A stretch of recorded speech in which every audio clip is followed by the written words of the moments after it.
نبی صلی اللہ علیہ وسلم نے فرمایا کہ مومن کے پاس ایک خوبصورت لباس اور انتہائی عمدہ خوشبو والا ایک آدمی آتا ہے اور اس سے کہتا ہے تمہیں خوشخبری مبارک، یہ وہی دن ہے جس کا تم سے وعدہ کیا جاتا تھا۔ وہ اس سے پوچھتا ہے کہ تم کون ہو؟ تمہارا چہرہ ہی خیر کا پتہ دیتا ہے۔ وہ جواب دیتا ہے میں تمہارا نیک عمل ہوں۔ اس پر وہ کہتا ہے کہ اے میرے رب، قیامت ابھی قائم کر دے تاکہ میں اپنے اہل خانہ اور مال میں واپس لوٹ جاؤں، یعنی سب سے جا ملوں۔ پھر صدقہ کا قبر کی آگ بجھانا۔ عقبہ بن عامر سے مروی ہے کہ نبی صلی اللہ علیہ وسلم نے فرمایا صدقہ کرنے والوں کی قبروں سے حرارت بجھاتا ہے اور مومن روز قیامت اپنے صدقے کے سائے میں ہوگا۔ یہ سلسلہ صحیحہ میں سے ہے، یعنی صدقہ قبروں کی حرارت کو بجھاتا ہے۔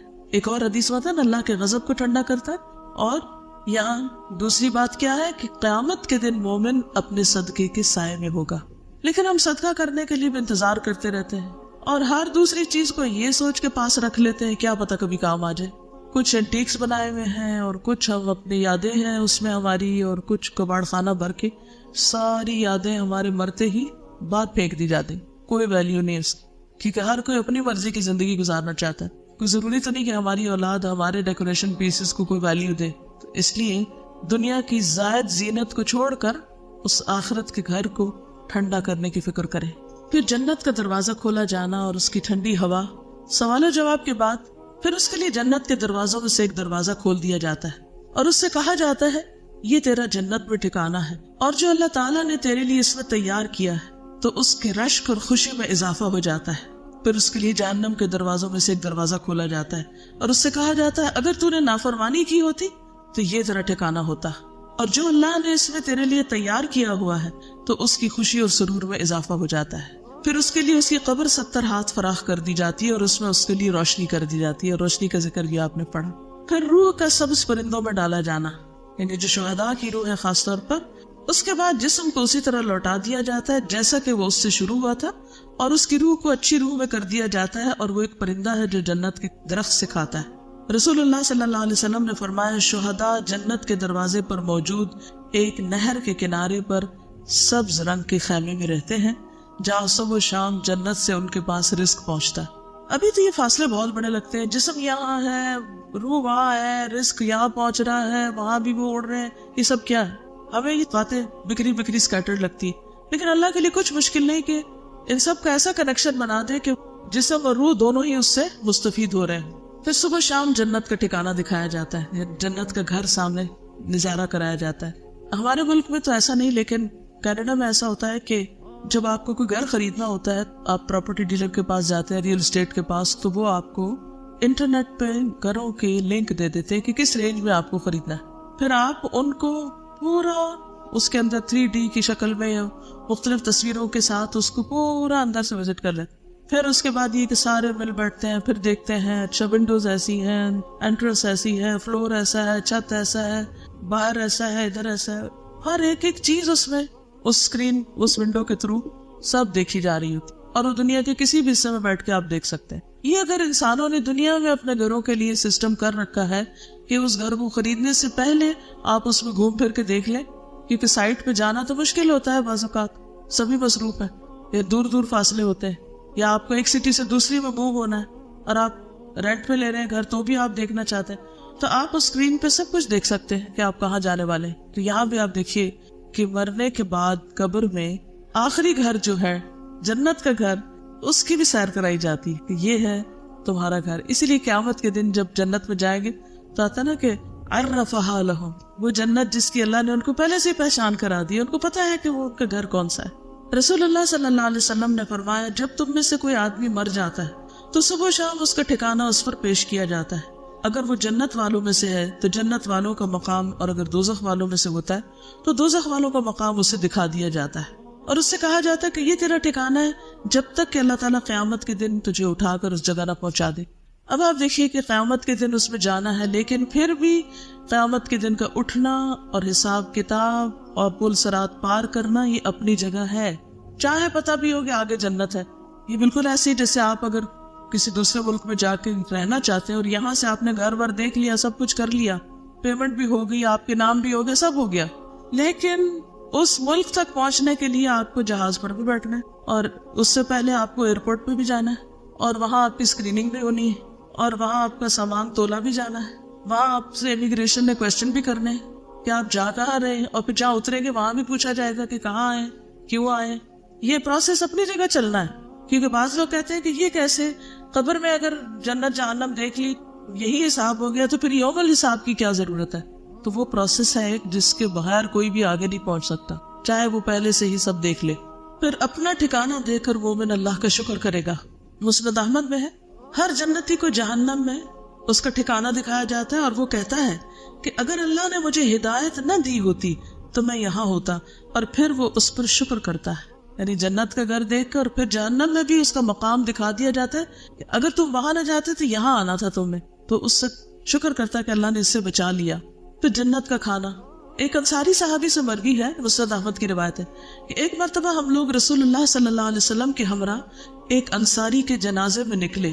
میں اس وقت نوعمر تھا اور اپنے والد کے ساتھ تھا۔ رسول اللہ صلی اللہ علیہ وسلم قبر کے کنارے بیٹھ گئے اور قبر کھودنے والے کو تلقین کرنے لگے کہ سر کی جانب سے اسے کشادہ کرو اور پاؤں کی جانب سے اسے کشادہ کرو، اس کے لیے جنت میں بہت سے خوشے ہیں۔ یعنی شہداء کو تو رزق ملتا ہی، کچھ لوگ جو مرتے ہیں وہ شہیدوں کی جیسی موت مرتے ہیں، یا ان کو بھی شہادت کی خوشخبری دی جاتی تو سکتا ان کے لیے بھی رزق آتا ہو۔ یہ غیب کی بات ہے نا، ہمارا غیب پر ایمان ہے، اللہ کے نبی نے بتایا ایسا ہی ہوگا۔ ایک روز میں ایک پروگرام دیکھ رہی تھی تو اس میں ایک گول کن اپنے تجربے بتا رہا تھا، یہ جب وہ قبر کھودتے ہیں تو کیا ہوتا ہے، تو اسے بتا رہا تھا کہ کچھ قبریں ہم کھودنے لگتے ہیں اور ہم تھوڑی سی کھودتے ہیں تو وہ جگہ کھلی کھلی ملنے لگتی ہے، یہ ہم پاؤں کی طرف سے کھولتے ہیں تو کھل جاتی ہے، یعنی جگہ کھلتی جاتی، اور کچھ لوگوں کے لیے ہم کھودتے جاتے قبر کھلی نہیں ہو پاتی۔ آخر منزل تو اللہ ہی کو پتا ہے، لیکن مجھے بڑی حیرت ہوئی کہ یہ کیا بات کر رہا ہے۔ تو اس حدیث کے بعد مجھے سمجھ میں آتا ہے کہ نبی صلی اللہ علیہ وسلم جب قبر کھدواتے تھے اس وقت بھی انسٹرکشن دیتے تھے کہ کھلی کھلی کھودو، یعنی صرف مردوں کو پھینکنے والی بات نہ ہو۔ پھر قبر میں سکون، قتادہ کہتے ہیں کہ ہمیں یہ بات بتائی گئی کہ مومن کی قبر میں 70 ہاتھ کشادگی کر دی جاتی اور قیامت کے دن تک کے لیے اس کی قبر کو خوشحالی سے بھر دیا جاتا ہے، یعنی وَيُمْلَوْ عَلَيْهِ خَضِرًا، یہ سرسبز گرینری ہوتی ہے۔ واپس جانے کی تمنا کرنا، نبی صلی اللہ علیہ وسلم نے فرمایا جب مومن اپنی قبر کی کشادگی کو دیکھتا ہے تو کہتا ہے فرشتوں مجھے چھوڑ دو، میں گھر والوں کو خوشخبری سنانا چاہتا ہوں، لیکن اس سے کہا جاتا ہے کہ اب آرام کرو، پیچھے کوئی تمہارا کنیکشن نہیں، الا یہ کہ کوئی خواب میں دیکھ لے کسی کو۔ پھر مومن کو سلا دیا جاتا ہے، آرام کروایا جاتا ہے، اس کی قبر میں 70 گز لمبائی چوڑائی میں فراخی کر دی جاتی ہے، پھر اس کے لیے اس میں روشنی کر دی جاتی ہے، پھر اس سے کہا جاتا ہے سو جاؤ، تو وہ کہتا ہے اپنے گھر والوں کی طرف لوٹ جاؤں، میں انہیں خبر دے آؤں، تو دونوں کہتے ہیں اس دلہن کی طرح سو جاؤ جسے کوئی نہیں جگاتا مگر وہ جو اس کو سب سے زیادہ پیارا ہوتا ہے، یہاں تک کہ اللہ تعالیٰ اسے اس کی اس خوابگاہ سے اٹھائے گا، یعنی قیامت کے دن۔ یہ صحیح ترغیب و ترہیب کی روایت ہے، یعنی پھر وہ قبر میں لیٹ جاتا ہے جیسے سو رہا ہو آرام سے، اور وہ سوتے میں جیسے انسان خواب دیکھتا ہے تو وہ سب کچھ نظر آ رہا ہوتا ہے، تو اس کو وہ نظر بھی آ رہے ہوتے ہیں، جنت دوزخ اور وہ نظاروں کو انجوائے کر رہا تھا، وہ ایک اسکرین اس کو دے دی جاتی ہے کہ گھومتے پھرو، اور یعنی آج کی ٹرمز میں سمجھنے کے لیے بات کر دی جاتی ہے، حقیقت اللہ ہی جانتا ہے، یہ مت کہیے کہ کوئی اس کو اس طرح انٹرپریٹ نہ کرے کہ وہاں ٹی وی لگا دیا جاتا ہے، یعنی معنی یہ ہے کہ صرف سمجھنے کے لیے کہ جیسے دنیا میں ہم بعض اوقات بیڈ روم میں آرام سے لیٹے ہوتے ہیں، ٹھنڈا ماحول ہوتا ہے اور پھر سوچتے ہیں کہ اچھا کچھ دیکھ لیں اور دیکھنا شروع کر دیتے ہیں اور دیکھ دیکھ کے انجوائے کر رہے تھے، تو وہاں بھی جو جنتی ہوگا وہ نظاروں کو دیکھ دیکھ کے خوش ہو رہا ہوگا، اور ویسے وہ آرام کی نیند سو رہا ہوگا، اور قیامت کے دن اس کو آرام سے اٹھا دیا جائے گا۔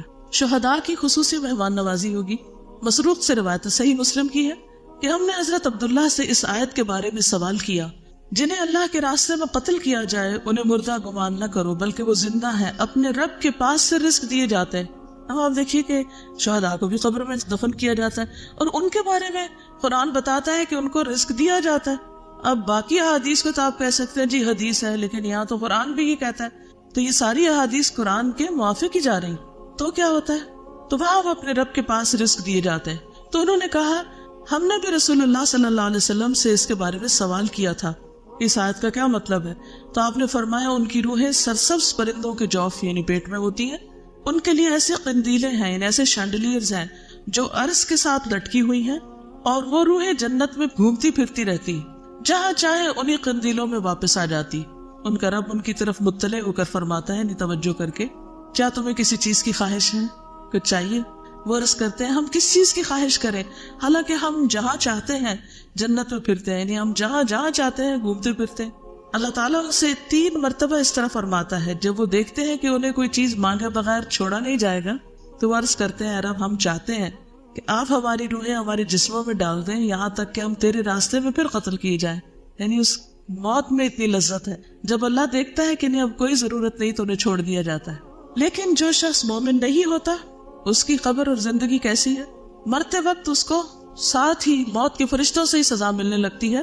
وَأَمَّا إِن كَانَ مِنَ الْمُكَذِّبِينَ الضَّالِّينَ، اب مکذبین بھی ہیں اور ضالین بھی ہیں، یہ دونوں بیک وقت بھی ہو سکتے ہیں اور خالی ضالین بھی ہو سکتے ہیں، پتہ ہی نہیں کرنا کیا ہے۔ فَنُزُلٌ مِّنْ حَمِيمٍ وَتَصْلِيَةُ جَحِيمٍ سورۃ الواقعہ 92 سے 94۔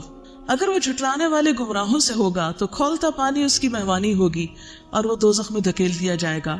سورۃ النحل 28-29 میں فرمایا الذین تتوفاہم الملائکۃ ظالمی انفسہم فألقوا السلم ما كنا نعمل من سوء بلا ان اللہ علیم بما تعملون فادخلوا ابواب جہنم خالدین فیہا فلبئس مثوى المتکبرین۔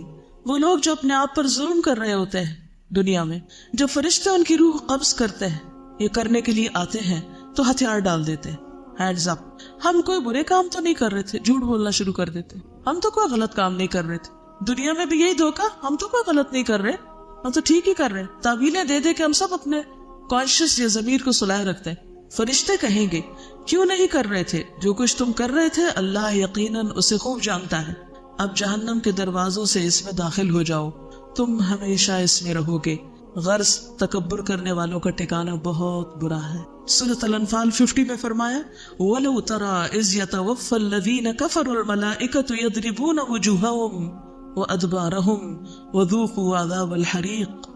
کاش آپ اس حالت کو دیکھتے جب فرشتے ان مقتول کافروں کی روحیں قبض کر رہے تھے تو ان کے چہرے اور ان کی پشتوں پہ ضربے لگاتے تھے اور کہتے تھے اب جلانے والے عذاب کو مزہ چکھو۔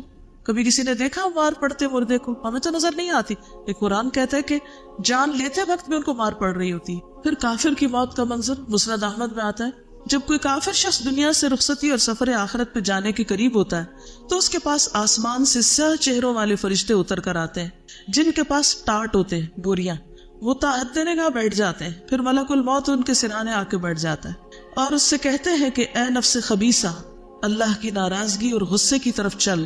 یہ سن کر اس کے جسم میں روح دوڑنے لگتی ہے، یعنی ادھر ادھر چھپتی ہے، اور ملک الموت اسے جسم سے اس طرح کھینچتے ہیں جیسے گیلی اون سے سیخ کھینچی جاتی، کباب والی سیخ ہوتی ہے نا، اون اگر اس کے اندر ڈال دی جائے تو نکالنا اس کو مشکل ہوتا ہے، چپک جاتی اور اسے پکڑ لیتے ہیں۔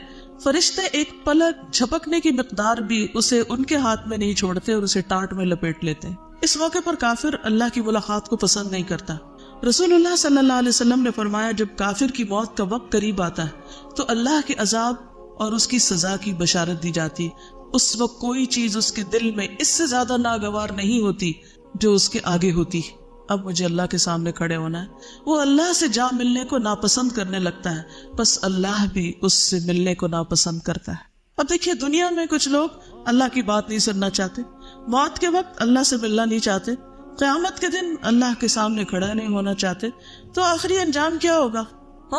کہ اللہ تعالیٰ اپنا دیدار ان سے کیوں کروائے جب انہیں کوئی شوق اور دلچسپی نہیں تھی، اور یوں وہ ہمیشہ کے لیے حسرتوں میں گم ہو جائیں گے۔ پھر مسلسل عذاب کی خبر دینا، اگر وہ گناہگار آدمی ہو تو فرشتے کہتے ہیں اے خبیث روح جو خبیث جسم سے نکل رہی، نکل، اخرجی، قابل مذمت ہو کر نکل، ذمیمتن وابشری بحمیم وغساق، اور کھولتے پانی اور کانٹے دار کھانے کی خوشخبری قبول کر، وآخر من شکلہ ازواج، اور اس قسم کے دیگر انواع و اقسام کے عذاب کی خبر وہ بھی قبول کر۔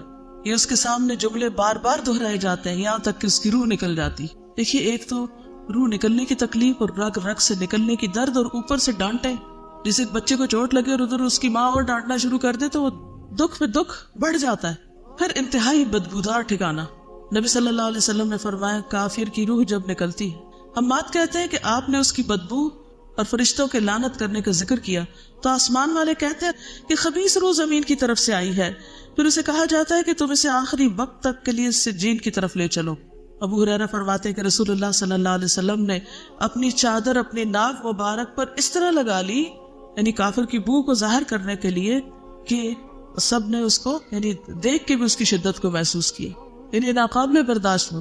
کچھ بسمال ہوتے ہیں نا تھوڑی بہت، اور کچھ ہوتے ہیں کہ آپ برداشت نہیں کر سکتے تو پھر اپنا نام ڈانپ لیتے ہیں۔ فرشتے اسے ٹانٹ میں لپیٹ لیتے ہیں، ایک اور روایت میں آتا ہے، اور اس سے ایسی بدبو آتی ہے روح سے بھی جو کسی بھی مردار کی سب سے زیادہ بو زمین پہ ہو سکتی، یعنی زمین پر کسی مردار کی بدترین بو جو ہوتی ہے وہ اس کی روح سے بھی نکل رہی ہوتی ہے۔ پھر آسمان کے دروازے نہیں کھولے جاتے، کافر کی روح کو آسمان کی طرف لے جایا جاتا ہے، وہاں کا دروازہ نہیں کھولا جاتا۔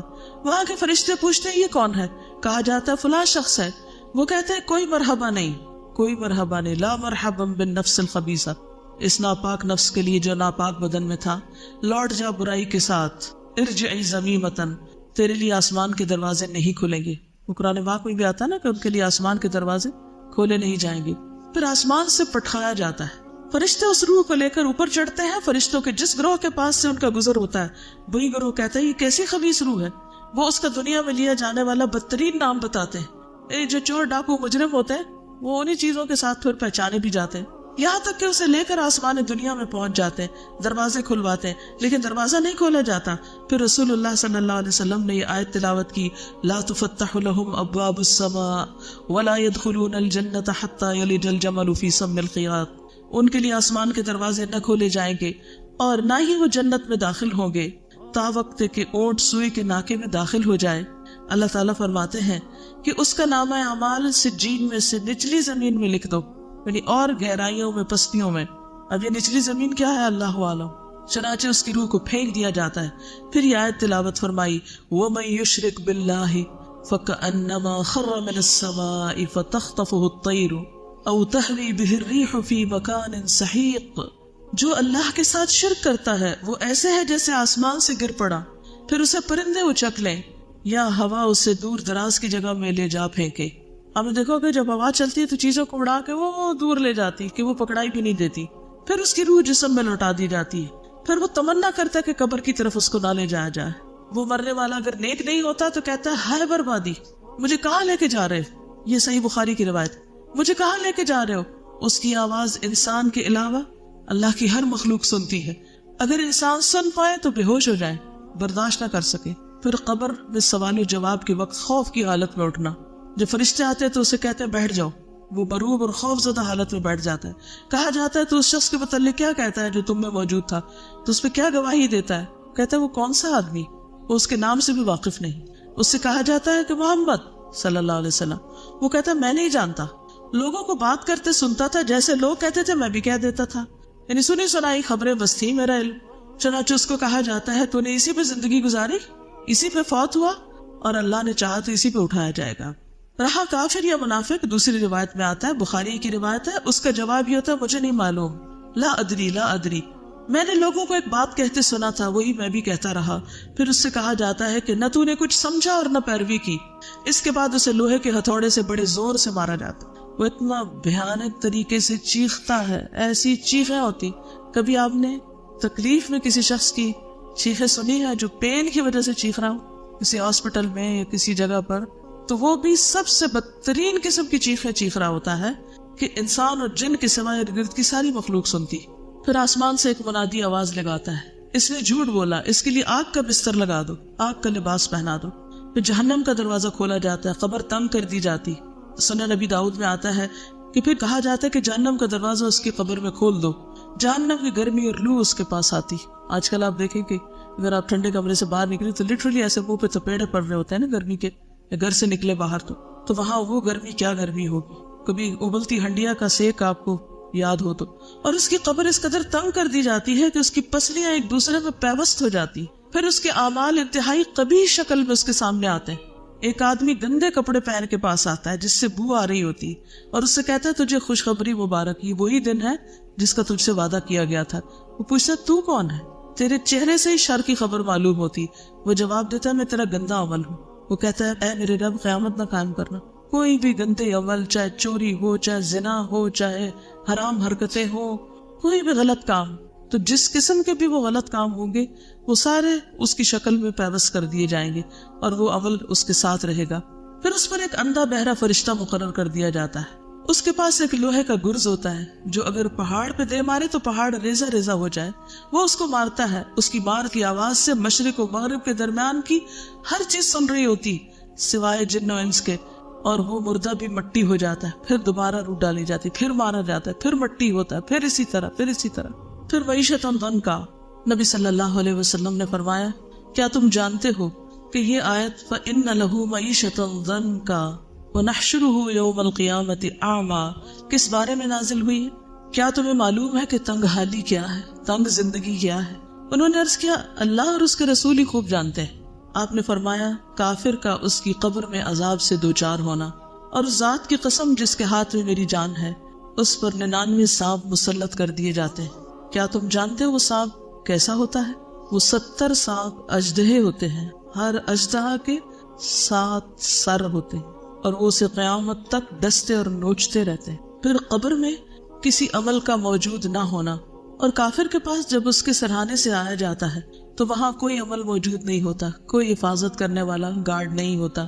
پھر اس کی دائیں جانب سے آیا جاتا ہے, وہاں کوئی چیز موجود نہیں ہوتی. پھر بائیں جانب سے آیا جاتا ہے تو کوئی چیز موجود نہیں ہوتی. پھر اس کے دونوں پاؤں کی طرف سے آیا جاتا ہے تو وہاں کچھ نہیں ہوتا. پھر حسرت کے لیے جنت کا ٹھکانہ دکھایا جاتا ہے. رسول اللہ صلی اللہ علیہ وسلم نے فرمایا, مسند احمد کی روایت ہے, ہر جہنمی کو جنت میں اس کا متوقع ٹھکانہ دکھایا جاتا ہے, اور وہ تمنا کرتا ہے کاش مجھے بھی اللہ نے ہدایت سے سرفراز کیا ہوتا تو میں بھی یہاں ہوتا, اور وہ اس کے لیے باعث حسرت بن جاتا ہے. اور زیادہ دکھ ہوتا ہے کہ یہ مل سکتا تھا اور چانس مس ہو گیا.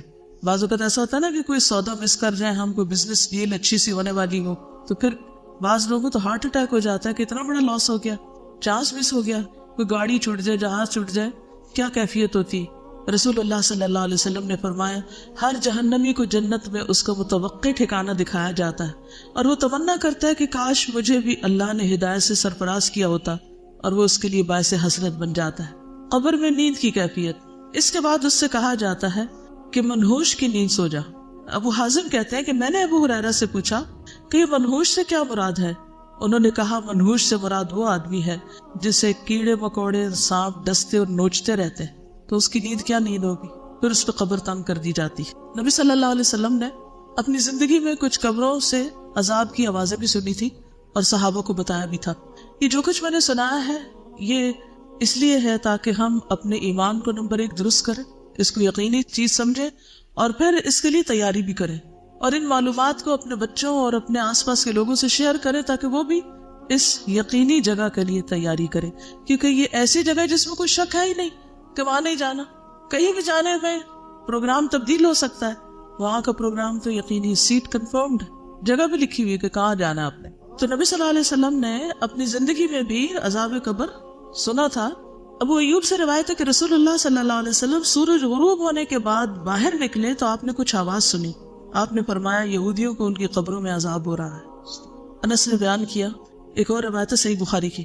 انس بیان کرتے ہیں کہ ایک شخص پہلے عیسائی تھا, پھر وہ اسلام میں داخل ہو گیا.